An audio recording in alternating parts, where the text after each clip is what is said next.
Gracias, María José, por tu disponibilidad, que siempre, ¿verdad?, nos dices que sí, y hoy, especialmente en el día de la Anunciación, pues gracias por tu sí a este encuentro y nada, pues disfrutamos contigo de este tema como tan sugerente que pusimos y que creemos que nos vuelve, ¿no? Tiempo para contemplar las fuentes de nuestra esperanza. Gracias. En vez de hacerme grande con la presentación, me voy haciendo chiquitita.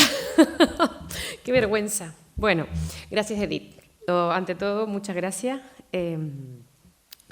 Como ven, la Biblia da para mucho y en lo que coincido con Edith es que sí, a mí me apasiona y la oportunidad de poder compartir con ustedes lo que uno va descubriendo en el estudio, en la oración, en la investigación, para mí es una oportunidad de enriquecer aún más lo que uno va explorando y este compartir a mí me da como nuevas pistas para continuar trabajando entre los jóvenes en la universidad, con el resto de teólogos, con las otras disciplinas y ciertamente como un regalo también para la Iglesia. Así que, ante todo, muchas gracias por la invitación.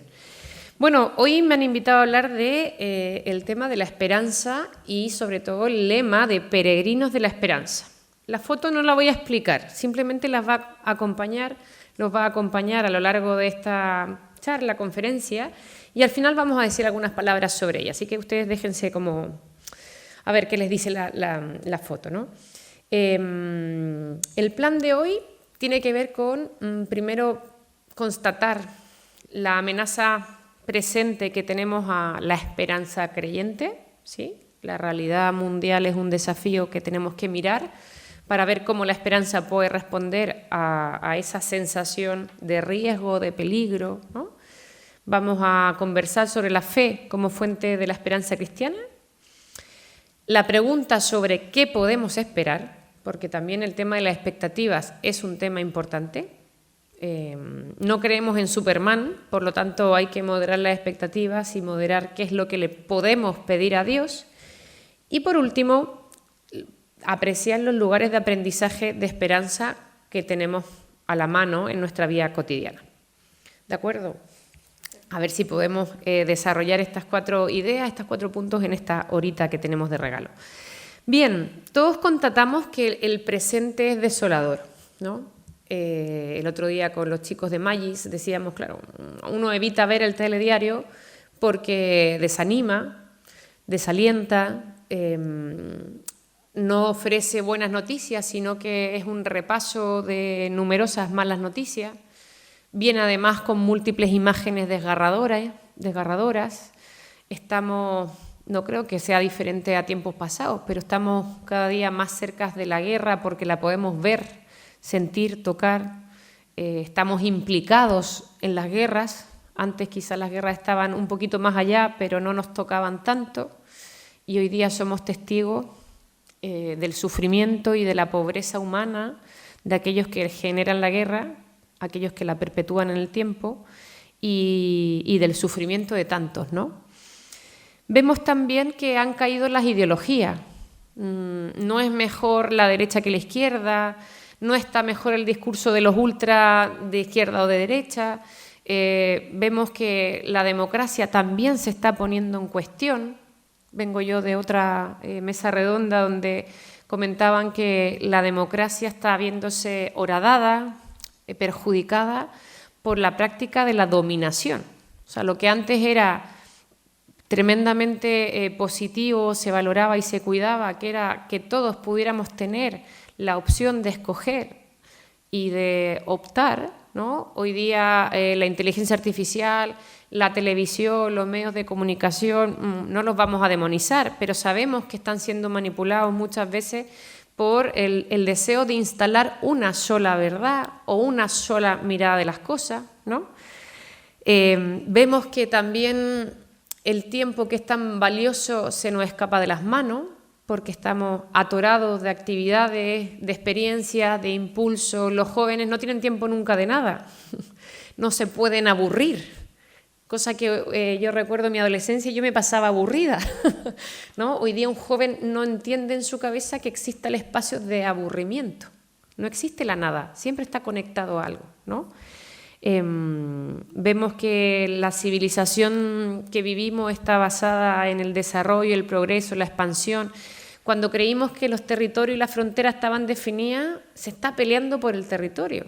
O sea, estamos volviendo a temas medievales, no sé cómo decirlo, ¿no?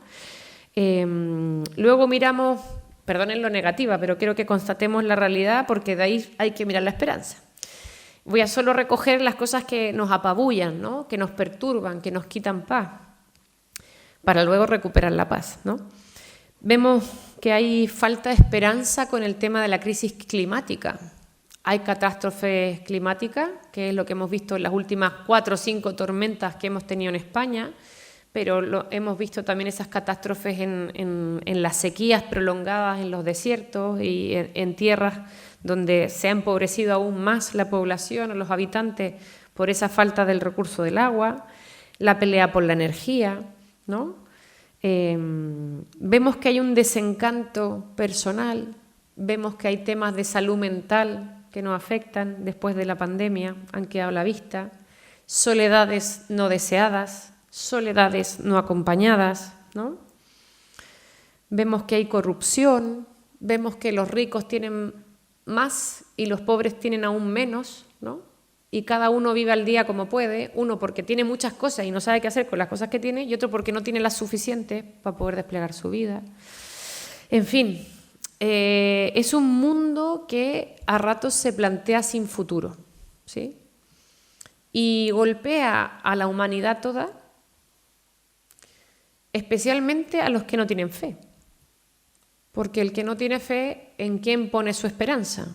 En el partido político por el que votó, en el gobernante de turno, en el sueldo o en la profesión que tiene, o en el oficio que desarrolla.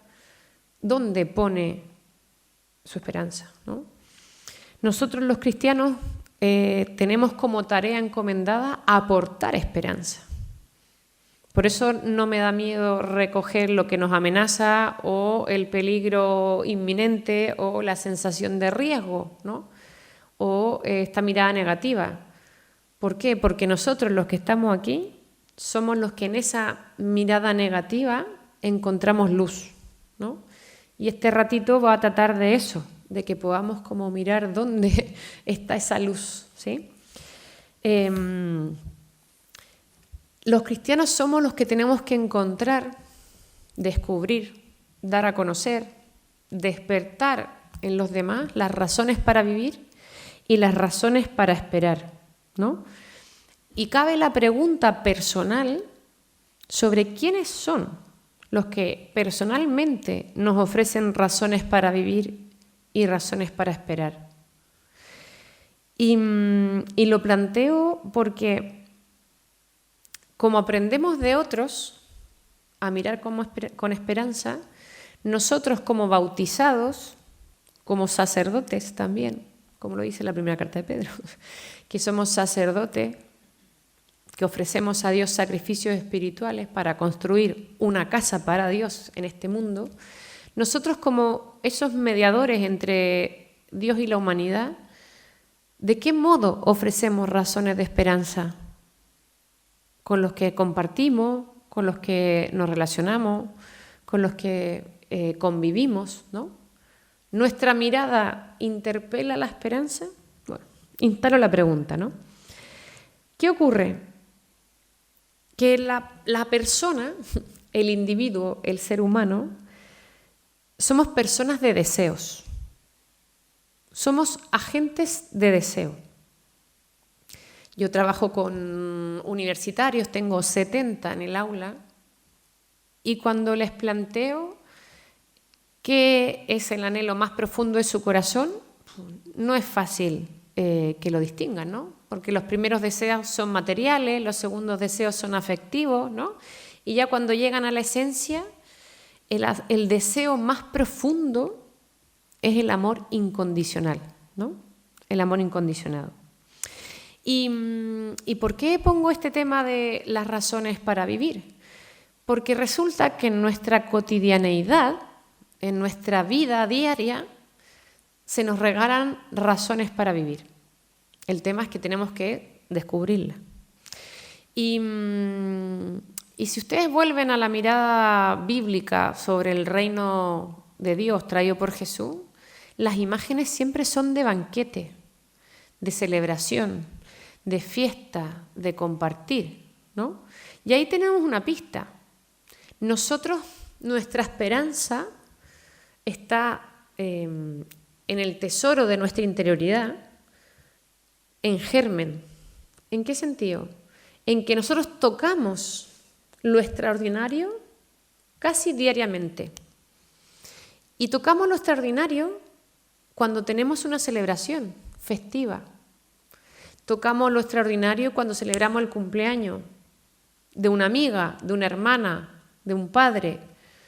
Cuando vamos a visitar a un enfermo y le sacamos una sonrisa. Tocamos lo extraordinario. Cuando hacemos una comida rica para la gente que queremos y la gente se sonríe por lo gustoso que está aquel plato que tú preparaste con cariño. Nuestras razones para vivir están inscritas en nuestra interioridad.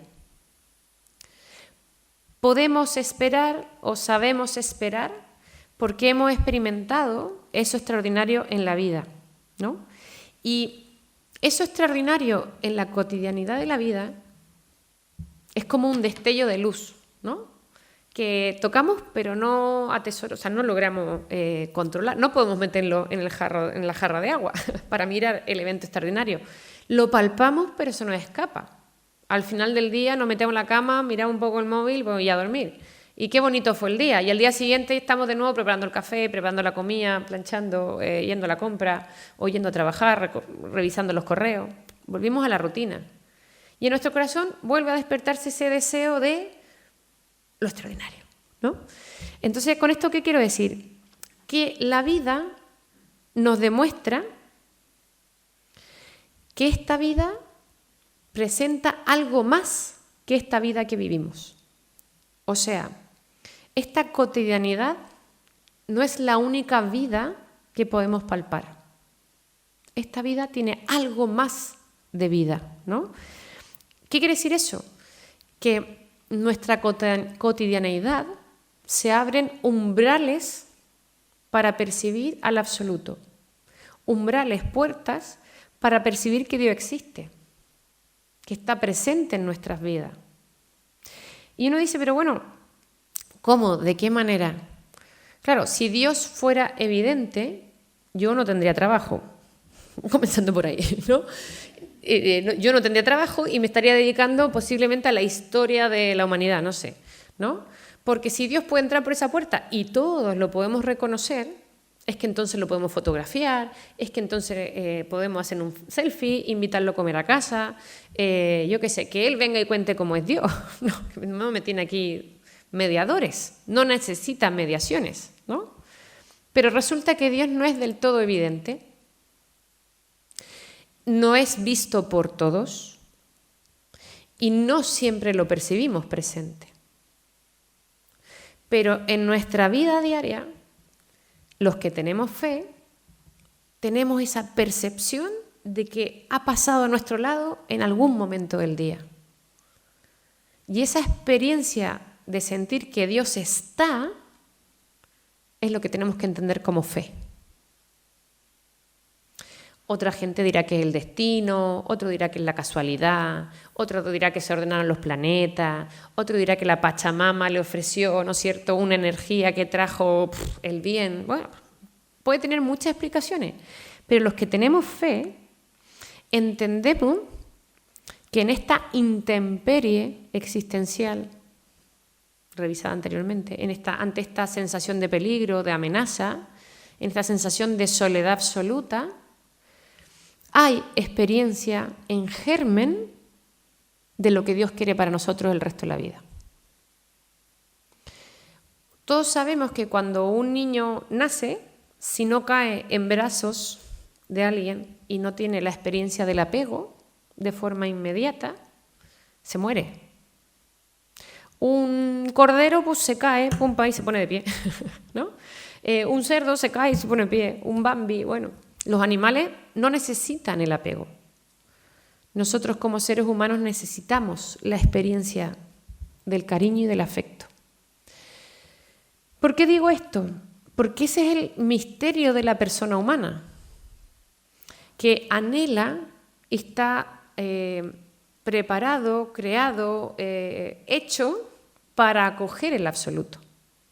Está creado precisamente para abrirse a lo extraordinario.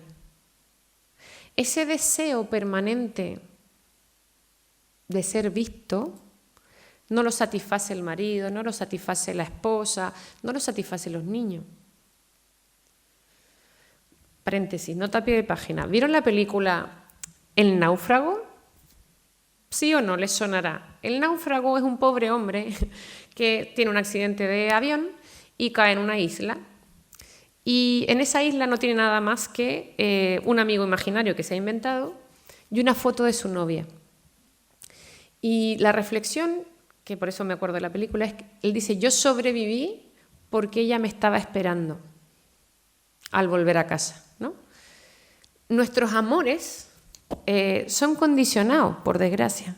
Siempre están condicionados por el tiempo, por la salud del otro, porque no podemos amar más allá de lo que puede nuestra capacidad. Pero ese anhelo de incondicionalidad está permanente, porque está inscrito en nuestro corazón. Entonces, ¿qué ocurre? Que el misterio de la persona humana es que es un ser que necesita. El animalito necesita a su madre un rato para que le enseñe a cazar, a mamar, ¿no? O para que aprenda a volar. Pero el ser humano es un ser absolutamente necesitado toda la vida. Y esa sensación o realidad de necesidad se manifiesta o se completa con la experiencia de la fe. ¿Y en qué sentido? Precisamente porque la fe es el acto de vivir confiados. Es el acto de creer de que si yo doy un salto va a haber alguien que me recibe. Es el acto de poner los deseos más profundos en la mano de un Dios que es posible que me escuche y que me cumpla aquello que anhelo, o que me acompañe en aquello que anhelo. Entonces, ¿qué pasa? Que la fe es promesa. La doctrina nos dice que hay que creer en la resurrección de los muertos. La doctrina, la catequesis nos dice que hay que creer en la vida de la muerte, en la vida eterna. Nos dice que en la misericordia de Dios, en el perdón de los pecados. Ahora bien, nosotros en la Eucaristía nos ponemos de pie para recitar el credo y eso no nos hace más cristianos, ni nos aumenta la fe. Simplemente recitamos contenidos, enseñanzas, ¿no? Ahí hay una confesión en lo que creemos, pero no revela una experiencia. Entonces, la fe no es un saber doctrinal, ni puede reducirse a conocer el catecismo. Ahora que están de moda las telenovelas, que son de tiempos pasados y hablan de te perdió el oremus. Bueno, la fe no es el oremus, ¿no? La fe es experiencia de que has puesto tu confianza en un otro que no es evidente, por lo tanto no lo vas a ver entrar por la puerta, pero que es un Dios que está, ¿no? Entonces, ante esta amenaza del peligro inminente, que parece título de película, pero bueno, ante esta realidad que nos desafía, nos interpela y nos duele, la fe nos dice que Dios está. Ahora, ¿qué ocurre? Que la realidad es como Pablo la advirtió. No, lo dice en Tesalonicenses 4:13, primera carta de Tesalonicenses, dice: no os entristezcáis como los que no tienen esperanza. O sea, el cristiano no puede vivir con la misma tristeza que el resto de personas. Nosotros no podemos dejar que la tristeza nos consuma, que la pena nos agobie, ¿no? porque nosotros tenemos que vivir con esperanza. Pero la esperanza solo se tiene si en primer lugar se tiene fe. Entonces, ¿qué podemos esperar? ¿Qué ocurre? La secularización ha entrado en nuestra sociedad a paso agigantado. ¿Qué significa eso? Que estamos en sociedades donde lo religioso, sobre todo lo que está institucionalizado como religioso, ha perdido fuerza. La iglesia está medianamente vacía. Las familias ahora jóvenes ya no bautizan a los niños, sino que esperan preguntarle al niño cuando pueda decidir por su cuenta si quiere que se bautice o no se bautice. O ya no los bautizan, ¿no? Pero no solo le pasa a la Iglesia católica, o sea, está pasando en todos los sistemas de creencia institucionalizados. Pero eso no quita que la gente deje de ser espiritual. Ahora bien, ¿por qué la gente, las personas, han dejado de ser parte de las instituciones? Y lo voy a poner en el centro, nosotros lo que nos preocupa es la Iglesia católica, ¿no? ¿Por qué hemos fracasado? ¿Sí? Y claro, tiene que ver con esta pregunta que proyecto aquí, en el sentido de que las imágenes de Dios que hemos dejado que se proyecten son falsas. Y les voy a explicar por qué. Hemos dejado que muchas imágenes de Dios que se van instalando en nuestras redes, en nuestros diálogos, en nuestras casas, incluso en nuestras instituciones católicas, no sean del todo veraces con la imagen de Dios que proyectan. Seguro que más de alguna o alguno de ustedes les ha llegado por WhatsApp, no sé, el Dios de la fortuna, ¿no? O una cadena de oración que si tú a las 8 de la noche te sientas y rezas 8 Padre Nuestros, vamos a conseguir que esta persona le gane al cáncer. Y en 3 semanas se muere. ¿No les ha pasado nunca? Eso pasa así.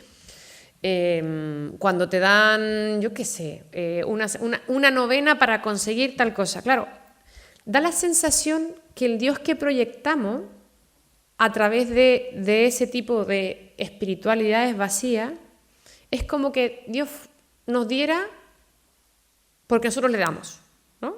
Yo te doy 1000 rosarios y entonces Dios va a cumplir lo que yo le pido.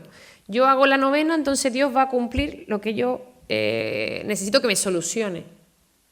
Hemos transmitido, y me siento parte de ello, la imagen de un Dios como que toma y daca, ¿no? O sea, como que yo te doy y tú me das.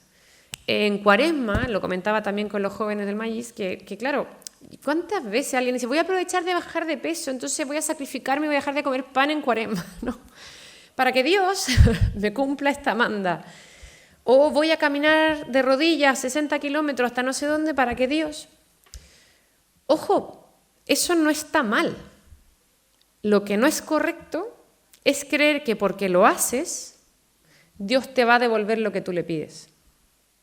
La imagen de Dios que hay detrás de eso es la de un siervo, un criado, un esclavito indigno, al que tú le das un sueldo y él te da de vuelta lo que tú le has pagado. A eso hemos reducido a Dios, a un solucionador de problemas. Y resulta que como el Dios de Jesús jamás se ha planteado como un solucionador de problemas, la gente le viene bien que Dios sea Superman. Porque un Dios mágico es fácil de creerle. Mira, tú le das y él te da, tú le das y él te da. Pero ¿qué ha generado eso? Que al proyectar una imagen errónea de Dios, hemos hecho que la gente deje de creer en el Dios de Jesús. Porque a cuánta gente, ¿no? Se le ha dicho que si hace esto, posiblemente Dios le devuelva esto. Y luego no ocurre en su vida. Claro, el efecto de eso es dejar de creer en Dios. ¿Por qué? Porque no me ha escuchado.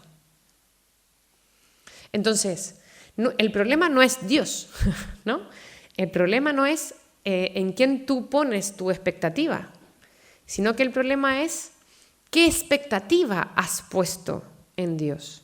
Por eso la pregunta, ¿qué es lo que realmente podemos esperar desde la fe cristiana? ¿En qué sentido Dios es nuestra única esperanza? Y eso tiene que ver con purificar nuestras imágenes de Dios. Porque si nuestro Dios es un solucionador de problemas, que yo qué sé, yo he escuchado gente, no yo, he escuchado gente que, a ver si la Virgen María intercede para encontrar yo un garaje o aparcar aquí rápido porque voy atrasada al médico. Otras cosas que yo he escuchado por ahí. No sé, hay un santo en Chile que es San Expedito, a ver si me consigue encontrar esto rapidito. ¿Vale? San Antonio, que me dé un novio. Hombre, ¿a quién le ha funcionado? Habrá que preguntar a los novios que ha mandado. O sea, tenemos siempre como esa muletilla de poner en Dios como en una cajita de nuestros problemas para que los resuelva rápidamente. Y los resuelva sin implicarnos, porque en realidad que la solución sea Él, ¿no? Y bueno, digo yo, ¿no? Digo que si nosotros creemos en Jesús, está bien que creamos en el resucitado, pero es que para que sea resucitado es que ha pasado por la cruz. Y nuestro Jesús muerto en la cruz también es imagen de nuestro Dios. Entonces, ese Jesús muerto en la cruz ha padecido, ha sufrido, ha cargado con heridas, ha sentido el mal de lo que la humanidad es capaz de hacer. Que lo maten, que otro como un igual a ti te mate, ¿no? ¿Y Dios le solucionó el problema a Jesucito en la cruz? Pues no lo resolvió. ¿Qué hizo? Estuvo con él, lo sostuvo y Jesús confiadamente entregó su vida al Padre, que a lo largo de la vida le había demostrado que había estado con él siempre. ¿Qué pasó después de 3 días? Pues resurrección. Pero claro, nosotros en realidad nos gusta saltar a la resurrección rápido y no pasar por la cruz, porque en la resurrección pues todo fiesta, ¿no? Y Dios nos ha solucionado el problema. Pero resulta que la vida le lleva sufrimiento, ¿no? La vida es compleja, la vida es injusta. Eso también lo dijo Bob Esponja. La vida es injusta, es dura, es difícil. Y en ninguna parte de la Biblia se afirma como palabra de Dios de que Él te la va a solucionar o te la va a hacer más fácil. Pero toda la Biblia es el compendio, una biblioteca de historias donde Dios ha caminado con su pueblo. Ha subido el monte, lo ha bajado, se ha tropezado, ha ido por verdes praderas, ha cruzado ríos, ha pasado mareas bajas, ha estado en las tinieblas, ha estado con una nube, ha habido tormenta. La vida misma. Y lo que de Dios se ha revelado ahí es que Él ha estado contigo. Entonces, ¿cuándo flaquea nuestra esperanza? Cuando esperamos lo incorrecto de Dios, ¿no? Cuando ponemos en Dios expectativas que no tienen nada que ver con el Dios que se nos ha prometido. Y la gente ha dejado creer, porque como muchas veces hemos prometido que Dios se parece más a Superman, y como no se le han cumplido los deseos, pues se frustra y deja de creer, ¿no? Entonces, lo que dice Pablo, no voy a decir esto todavía, lo que dice Pablo, tener fe es tener la plena seguridad de recibir aquello que se espera. Es estar convencidos de la realidad de cosas que no vemos. Plena seguridad de recibir aquello que se espera. Entonces la pregunta es, ¿qué es lo que esperamos? Por alguna parte leí que el diálogo con Dios nunca es superficial. Siempre es desde lo importante. Uno no habla con Dios del tiempo, a menos que te estés ahogando, claro, ¿no? O achicharrando, ¿no? Pero el diálogo con Dios, la comunión con Dios, es desde lo importante, lo fundante en mi vida. Lo afecto, las necesidades más profundas, las penas más tristes, las dolencias, ¿no?, que nos perturban, no es desde la superficialidad. Entonces, lo que dice Pablo es que la fe es tener plena seguridad de recibir aquello que se espera. Entonces, la pregunta es, ¿qué esperas de Dios? ¿Qué esperas de Dios? Y no es la carta a los lencheros, ni la carta a los Reyes Magos, ni a Papá Noel, ¿no? Que uno a Papá Noel le pedía la bicicleta, ¿sí? Pero a Dios le pedías que tus padres no pelearan. O a Dios le pedía que, yo qué sé, te diera un hermanito, ¿no? No le pides la bicicleta. Entonces, recibir aquello que se espera. Eso que se espera en lo profundo del corazón, ¿no? Entonces, nosotros como creyentes, ciertamente que estamos invitados a ser testigos. A ser testigos, y eso significa a dar garantía de que lo que esperamos, Dios lo puede verdaderamente otorgar y ofrecer. Entonces la invitación es a ser testigos creíbles. Dios es fiable, ¿no? Pero el testigo, claro, como ya les dije, Dios no entra por la puerta, ¿no? Como el Padre Manolo que entra por aquí y se sienta, ¿no? Y lo vemos ahí en su presencia, ¿no? Jesucito, pues no. ¿No? Entonces, ¿qué ocurre? Que el testigo es el que ve a Dios pasar. El testigo es el que reconoce esa vida que está por debajo de la vida superficial. El testigo es el que percibe, el que experimenta, ¿no? Y es el que es capaz de reconocer en esa cotidianidad de la vida, esa cotidianidad que vivimos cada día, ¿no?, semillas de redención. ¿Cómo traducimos en eso en términos aconfesionales para que la gente nos entienda, ¿no? Cuando yo he metido las patas y mi amigo me ha perdonado. Redención. Cuando he pasado por un mal momento y he recibido un abrazo de consuelo. Redención. Cuando me he sentido en la soledad más absoluta y me ha llamado un hijo y se ha preocupado por mí. Redención. Cuando yo he perdonado a alguien que me ha ofendido y eso me ha liberado. Redención. ¿Qué quiero decir con eso? De que la vida presente tiene como pequeñas partículas, ¿no?, de vida eterna que se nos vuelven promesa. Ahora lo voy a traducir a términos confesionales. Cuando yo tengo que explicarle a los estudiantes en qué consiste que nosotros creamos en la creación, ¿no?, y en la redención, claro, hay que tratar de dibujarles la idea de que cuando fuimos creados, lo que nos cuenta el relato del Génesis, o lo que nos intenta proyectar el relato del Génesis, es que estábamos en comunión plena. Estábamos desnudos y no sabíamos que estábamos desnudos. Dios se paseaba por el jardín del Edén, ¿no?, y escuchábamos sus pasos y se dialogaba con Dios. Y estaban los animalitos del campo y las fieras y los animales, los monstruos marinos, y todo estaba en común unión. Común unión. Cuando Dios creó, ¿cuándo se detuvo? Al séptimo día, el sábado.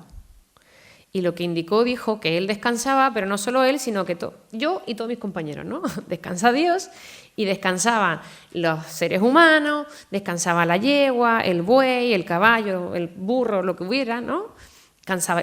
Descansaba el esclavo, descansaba la esposa, descansaba el extranjero, descansaba el hijo. Entonces, ese sábado eterno que está al final de los 7 días de la creación, habla de esa comunión que Dios ha querido que el ser humano viva siempre. Lo ha creado para esa comunión. Entonces, como lamentablemente somos libres, pero lamentablemente a veces nuestra libertad no aspira al sumo bien, sino que a otras cosas, pues esa comunión con los otros se rompe. Con Dios también se rompe, con las cosas también se rompe, con la creación se rompe. Y entonces la promesa de Dios es que el día del juicio tú anheles ante el rostro de Dios el volver a esa comunión plena con Él. Puedes decirle que no, pues entonces te la pierdes, ¿no? Pero bueno, la invitación es retornar a esa comunión plena tú y todos tus compañeros, ¿no? Y todos tus seres amados. Entonces, ¿qué ocurre? Que la fe se enriquece, se nutre de esas experiencias de comunión eterna que tenemos a chispazos en esta cotidianidad. Entonces, ninguno de ustedes me puede decir que ha vivido en la soledad absoluta y nunca ha tenido una experiencia de comunión. Yo creo que la han tenido, ¿no? ¿Sí? Más o menos. Bueno, yo creo que todos, siendo las mujeres y los varones que están aquí presentes, que están bien vestidos, que están bien alimentados, que están abrigaditos, que han llegado hasta aquí por sus propios medios, que están las chicas muy modernas con su corte de pelo, habla de que están en esta vida bastante bien. Tienen salud para estar aquí. Ya han tenido experiencias de reino. El mero hecho que estemos aquí ya habla que hemos tenido experiencias de reino. El que está cruzando en una patera, pues no. El que está saltando una valla, pues tampoco. El que está muriendo en Palestina, pues tampoco. ¿No? Entonces, la fe se nutre, se enriquece y se despliega la esperanza cuando somos capaces de atisbar en esta vida ese Dios que está. Y como nos damos cuenta que está, podemos dar crédito, podemos ser testigos de ese Dios presente. Ahora bien, ¿qué ocurre? Que nosotros como testigos lo que nos toca es hacer deseable que el resto de la gente quiera conocer a ese Dios, hacer deseable nuestra esperanza. ¿No? Qué difícil, dicen por ahí. Pues sí, súper difícil, por eso estamos como estamos, ¿no? Pero, ¿en qué sentido nuestra esperanza puede volverse deseable? En el sentido que nuestra vida da testimonio de ella y que nosotros somos agentes de esa esperanza, o nosotros somos reflejo de esa presencia de lo que vendrá en el futuro. Cuando nosotros somos agentes de comunión, somos espejo de lo que Dios quiere para nosotros. Cuando nosotros amamos lo más incondicionalmente que nos sale, que va a ser siempre condicionado, pero lo mejor que podemos amar, somos el rostro de Dios para el resto de la gente. Da lo mismo como le llamen, pero somos presencia del resucitado. Cuando amamos semejantemente, intentando ser como Dios, ¿no? Entonces, nuestra vida puede ser presencia de lo que vendrá. Por eso les hacía el ejercicio previo de ¿quién es para ustedes? ¿No? ¿Quién le da a ustedes razones para esperar? Y ahora la pregunta es, ¿qué ofrecemos nosotros para que la gente espere? ¿No? Esa vida verdadera. Entonces, que se me va la hora. Entonces, como dice Pablo en la 1 Corintios, ahora vemos en un espejo en enigma, entonces veremos cara a cara. Claro, hoy día no nos es tan claro, no nos es tan evidente. No hacemos examen de conciencia al final del día y decimos, bueno, ¿qué fue lo mejor que me pasó en el día? Deberíamos hacerlo. Porque quizá entonces nuestra óptica, estas mismas gafas con las que veo hacia afuera medianamente bien, si las vuelco hacia adentro, la experiencia que he tenido a lo largo del día y soy capaz de reconocer dónde Dios ha estado, mi esperanza se enriquece y encuentra motivos, nuestra fe, motivos para seguir esperando, porque hemos visto a Dios entre nosotros. ¿Qué significa eso? Que entonces esta primicia, este germen de la comunión que Dios quiere para todos, de alguna manera le da posibilidad o condiciones de posibilidad a lo que Dios nos promete. Nosotros somos, no el presente, somos el futuro, en el sentido que en nosotros está la tarea de irradiar esa esperanza, pero de construir entonces ese sábado eterno para los que aún no lo viven, ¿no? Entonces, voy a poner un texto que salió en un taller bíblico que hago los sábados en Vitoria y que voy a recoger la apreciación de uno de los participantes frente a este texto. Miren lo que dice. Juan en la cárcel oyó hablar de lo que Cristo estaba haciendo, Juan Bautista, ¿vale? Y envió a algunos de sus seguidores a preguntarle si era él quien había de venir o si debían esperar a otro. Háganse esta idea. Juan, que había estado predicando que Jesús era el Mesías, el que iba a venir, que lo había bautizado y que ahora está en la cárcel, manda a preguntar si era realmente él. Es súper paradójico. Dice, ¿por qué Juan dudaría de Jesús? Porque lo está pasando mal. Porque está sufriendo, porque está apresado, porque no ha venido Dios con sus ángeles a abrirle el calabozo y que salga liberado. Juan expresa nuestras faltas de fe cuando se nos aprieta un poquito. Y manda, ¿eras tú o debía venir otro? ¿No? Y Jesús le contestó, decirle a Juan lo que estáis viendo y oyendo. Lo que estás viendo y oyendo. Los ciegos ven, los cojos andan, los leprosos quedan limpios de su enfermedad, los sordos oyen, los muertos resucitan, a los pobres se les anuncia la buena noticia. Y dichoso aquel que no pierde su confianza en mí. ¿Qué están viendo los discípulos de Juan? La acción de Jesús. Están oyendo lo que Jesús está haciendo y están viendo lo que Jesús está haciendo. Entonces, vuelvo a la pregunta. ¿El Dios en el que creo es el que debo esperar o tengo que esperar a otro? ¿Se entiende la paradoja de preguntarnos qué es lo que tenemos que esperar?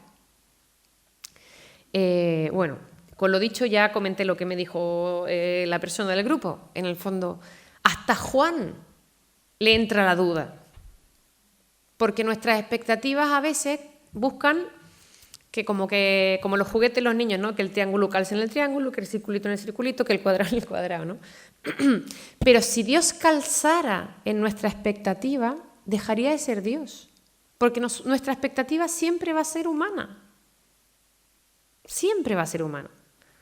Entonces, el esperar en Dios, el poner la esperanza en Dios, es esperar en Dios, no en la solución que yo quiero que me dé.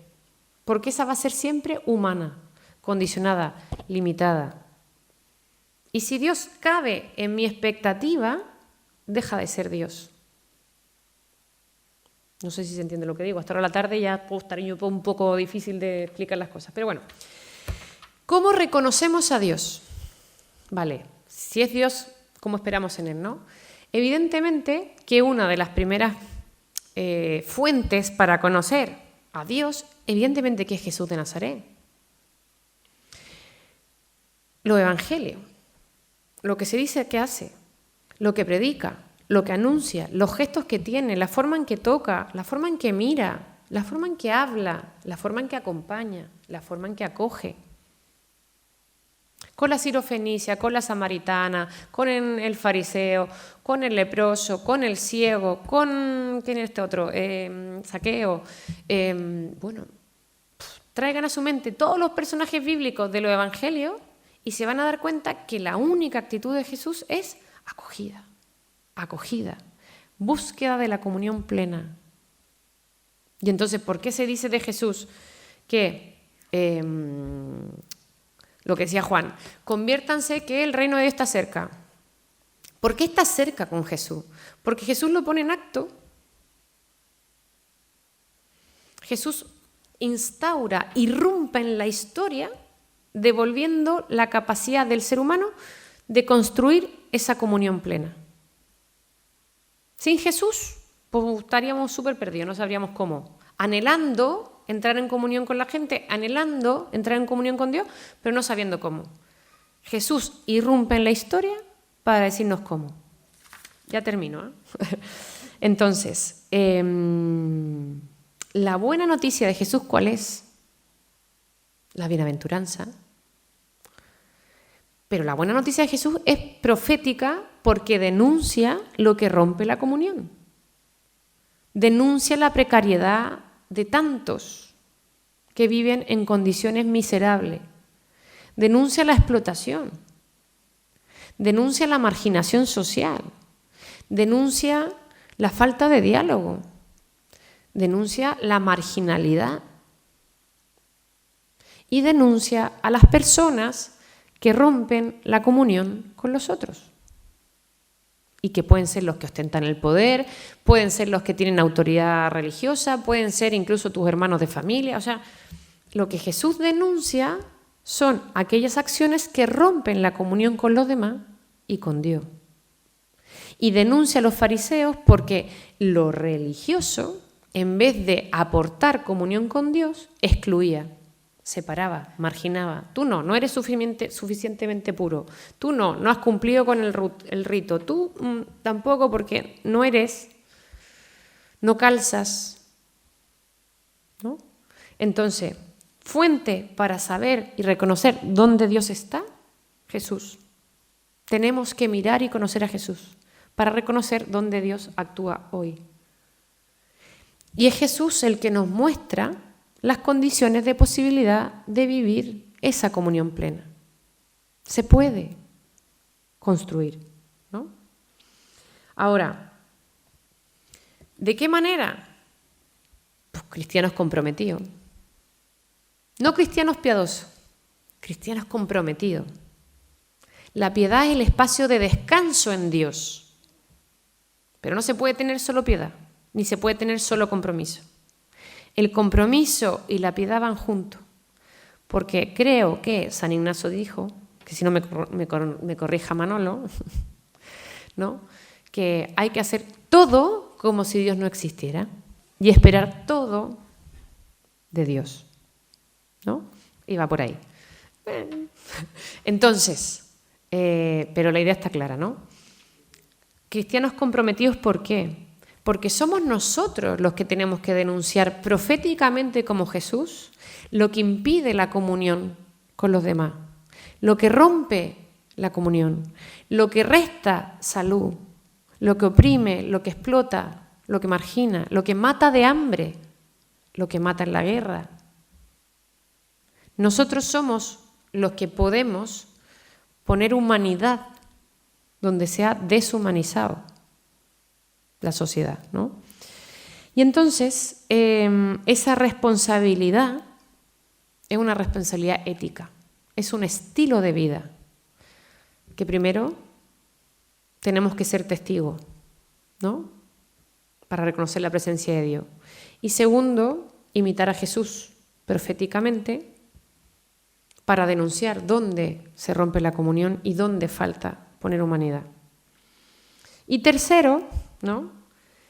Somos también testigos de resurrección. Si uno recoge los textos bíblicos de las apariciones, uno siempre se queda como, no lo pudo tocar, sí lo pudo tocar, lo vio, no lo vio. El misterio en sí mismo, pues no podemos saber. O sea, cuándo estaba y cuándo dejó de estar, pues no sabemos. No hay foto, no hay texto, pues ni idea, ¿no? Misterio. Lo único que sabemos y que conservan en común todos los relatos de las apariciones es que los cristianos tenían miedo y cuando percibieron la presencia del resucitado pasaron a tener paz y gozo, ¿no? Y que no lo reconocían. Al principio ninguno lo reconoció. ¿Qué es el jardinero? Ah, no. Si no me llama por mi nombre no lo reconozco, ¿no? Si no veo la herida, pues no lo creo. Claro, Jesús se hace ver. Ahora bien, nosotros somos testigos de la resurrección. Porque como creemos en esa comunión plena que quiere Dios para nosotros y que nos creó para ello, y experimentamos que la anhelamos y experimentamos que tenemos destellos de comunión plena a lo largo del día o una vez en varios días, ¿no? Sabemos que es real. Sabemos que esa promesa se va a cumplir, porque algo la hemos tocado. Todavía no del todo, pero sí, algo hemos percibido, ¿no? Y creemos firmemente en el encuentro con Él. Entonces, y con esto termino, para que puedan preguntar si quieren, ¿no? ¿Qué podemos esperar? ¿No? Ya más o menos tenemos una idea. ¿Cuáles son los pozos de mi esperanza? Y digo pozos porque el pozo es el que me nutre, me hidrata de la sed, ¿no? El pozo en Israel, el pozo para los peregrinos y nómades es muy importante. La esperanza está puesta en el pozo. Porque si el pozo está envenenado, los 60 kilómetros que te quedan de camino, con el camello, con el burro, con el caballo, como sea, con la carreta, con lo que fuera, pues pueden ser los últimos 60 kilómetros que hagas, porque no has cargado tus fuentes, ¿no? Si el pozo está seco, ¿hacia dónde vas? ¿Puedes retornar 20 kilómetros hacia atrás en el último pozo? No. Entonces, lo mismo pasa con la esperanza. Si no nutrimos la esperanza, si no ajustamos las gafas de la fe, vamos a ser miope. Y vamos a ser como ese texto bíblico donde Jesús hizo un milagro medio defectuoso. Y entonces el ciego que no veía, ahora veía como árboles que se mueven. O sea, pasó de no ver a ser miope. Entonces Jesús tuvo que hacer de nuevo el milagro y como corregir y decir, bueno, ¿y ahora ves? Sí, ahora veo. Nosotros también nos tenemos que regular la vista para ver por dónde pasa Dios. A ver dónde está. Y yo les voy a dar por algunas claves. La primera es la Biblia. Obvio, ¿cómo no iba a hablar yo de la Biblia? ¿Por qué la Biblia es fuente de esperanza? Porque así como les anticipé antes, la Biblia es una biblioteca de historias y experiencias que lo que tienen en común es que son experiencias salvíficas. Ahí no hay recetas de cocina, aunque hay historias de reyes, pues los datos pues, no es lo importante. No hay datos científicos de cómo se creó el mundo o en cuántos días se creó. Sabemos que lo que está ahí es una forma de explicarlo. Lo que tienen en común todos los relatos es que ahí se atesora la memoria de un pueblo creyente en un Dios que camina con ellos. Entonces, cuando yo me vuelco sobre los relatos bíblicos, no tengo que preguntarme cuál es la moraleja, cuál es la enseñanza, qué me dice Dios a mí a través de esto. Nada. A usted no le tiene que decir nada. El texto está ahí porque cuando se escribió quería decirle algo para ese destinatario directo que estaba en ese momento. Ninguno de sus autores pensó que íbamos a leer estas historias 3.000 años después. Por lo tanto, usted no es su destinatario. ¿Eso qué significa? Que me tengo que poner las gafas de la fe del pueblo al que se le escribió el texto. ¿Y por qué digo lo de la memoria salvífica? Porque el tema que cada relato conserva es la pregunta de cómo Dios estuvo en ese momento. Y se pone por escrito porque el pueblo y los discípulos de Jesús estiman que lo que no se puede olvidar y que todas las generaciones tienen que conocer es cómo hemos percibido a Dios en esta experiencia. Entonces lo que hace la Biblia es pasarte unas gafas, en su efecto un pañito, para que tú limpies tus ojos de fe y puedas reconocer. Pero ojo, no es que porque a Moisés Dios se le apareció en la zarza ardiente, yo me voy a ir a poner ahí en el árbol de la endrina y voy a decir, ya pues Dios, háblame. No, esto no es copiar y pegar, la simbología, ¿no? Esto es, si Dios se manifestó a Moisés y le mostró los caminos para realizar su vocación, pues a mí también me los tiene que mostrar. Lo que pasa es que queremos que sea inmediato, que nos entre por WhatsApp, ¿no? Que salgan en alguna parte, que yo abra la Biblia y cuando lea me lo diga. Pues no, mentira, eso no pasa. Si Dios fuera un mago, yo me dedicaría a otra cosa. Eso está claro. Ahora bien, entonces, la Biblia, fuente de esperanza, ¿por qué? Porque me promete que si Dios actuó y estuvo presente en el pueblo en esa situación de dolor, de hambre, de injusticia, de esclavitud, de guerra perdida, de infertilidad, de, yo qué sé, búsqueda de agua, de preguntas existenciales, Dios estuvo y Dios respondió, y miren que respondió de 1000 maneras, o sea, cada libro es una respuesta de Dios. Pues yo tengo que aprender de esa memoria para reconocer cómo Dios está actuando hoy. Por eso es promesa. Porque lo que dice en ese texto es la forma en cómo Dios actúa. Por lo tanto, lo hace. Ahora, de nuevo, no se sentó uno a decir, bueno, Dios, dime, y te vino el rayo y te iluminó por la ventana. Si fuera así, nos iríamos a Loyola más seguido a esperar que Dios nos hablara a través del rayo de luz que nos entra por la ventana o en la capilla de la conversión. Pues no, ni Mellori, ni Fátima, ni Lourdes, no funciona así. No funciona así. Pero cuando Dios te habla, tú sabes. Porque se te graba en el corazón. Y escuchas tu nombre. La Biblia. Bueno, la oración. Ojo, ¿qué le pedimos a Dios en la oración también? ¿De qué va nuestra oración? ¿Solo monólogo? Bueno, señores, que hoy día hacía mucho frío porque en realidad yo estaba preocupada porque mira, me encontré con la amiga y esta que llora, yo no sé cómo hacerlo. ¿Qué le digo yo a Dios? Tal vez no tengo que decirle nada, tal vez simplemente tengo que estar en la capilla, en la residencia, en mi casa, en mi silencio y conectar con mi verdad más profunda. Porque la superficial, pues no, por ahí no va. La verdad más profunda.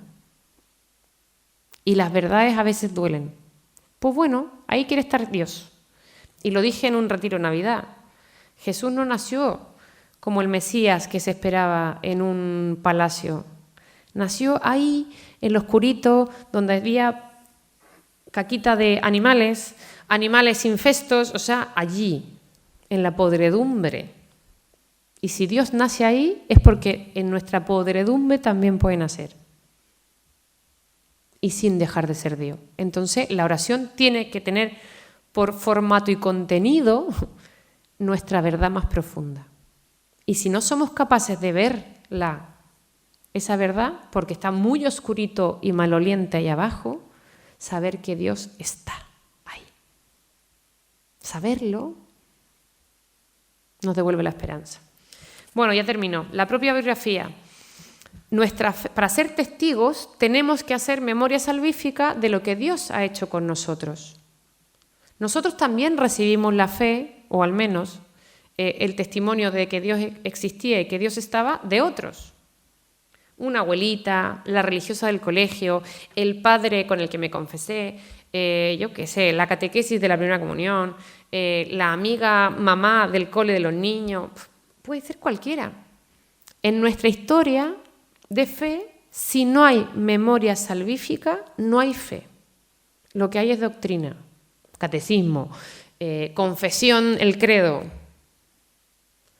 Entonces, una fuente de nuestra esperanza es mirar nuestra historia salvífica y con fe pedirle a Dios que me muestre dónde ha estado conmigo, de qué modo ha estado, en qué rostro se ha manifestado, cuándo he experimentado esos momentos de apertura al absoluto que han sido extraordinarios, pasajeros, pero extraordinarios y se me han grabado en el corazón. Cuando yo puedo hacer memoria salvífica, entonces me puedo sentar con paciencia y esperanza a esperar que Dios lo haga de nuevo conmigo. Por mí y por todos mis compañeros. Memoria salvífica. Y lo último, aparte de la propia biografía, tiene que haber compromiso. Perdemos esperanza cuando no estamos en los lugares donde está Dios. Yo, tuve la experiencia de vivir en la India y el lugar donde trabajábamos con las misioneras de la caridad era el lugar donde la gente se iba a morir. O sea, los medio muertos que se encontraban en la calle se llevaban a este salón, que era la mitad de esto, y en el lugar donde se los limpiaba decía, este es el cuerpo de Cristo. Toma ya, así como ahí. Lo mismo que dice, el sagrario en tu linda capillita de domingo, lo decía el lugar donde bañabas a una persona que se estaba muriendo porque se la habían comido los ratones. ¿Vale? Les voy a poner en situación muy dramática. Hay que estar, no hay que ir a la India, no, hay que estar en nuestro entorno conectado con los que sufren. Porque ahí Dios está tan presente como en la Eucaristía. Porque es ahí donde realmente se manifiesta el deseo de Dios para la humanidad. No quiere esa pobreza y ese sufrimiento. no lo quiere, pero somos nosotros los que en medio de esa pobreza y sufrimiento podemos ser signos de esperanza y podemos revertir esa historia no salvífica en una historia de comunión con Dios. ¿Lo ven? ¿No lo ven? ¿El resto cree o no cree? ¿Dejó de creer? Pues no lo sé, no tengo idea si mi testimonio es veraz, no lo sé. Pero yo tengo que estar ahí. No tengo nada más que decir. Ah, sí, tenía algo. De nuevo, la imagen. ¿Por qué? Y con esto termino. Hay pocas preguntas y ya está. ¿Por qué pongo esta imagen? Porque los pueblos de la Biblia eran pueblos nómades. Y los nómades viven de la esperanza. Los nómades no tienen bienes materiales. No cargan con cosas, si no, no podrían ser nómades. No pueden situar a Dios en un lugar sagrado. Tienen que llevarlo con él, con ellos. Su vida es confiar plenamente en lo que va a venir. Su vida está puesta siempre en el horizonte, no en el camino, en el horizonte, porque en el horizonte vienen las amenazas, en el horizonte se ve el pozo, en el horizonte se ve el río, la fuente. Entonces, somos peregrinos de esperanza porque tenemos puesta la mirada en el futuro, porque hemos reconocido ese futuro en el presente. Y somos esos peregrinos. Desierto. Que la verde pradera de vez en cuando. Desierto, ¿no? Bueno, nada, les dejo esto por si lo quieren leer, pero en realidad es una oración que me voy a quedar con la última frase. Dice: por favor, sean cada noche como esos hombres que no reman constantemente, sino que se dejan llevar por la corriente de mi misericordia. Eso. Muchas gracias.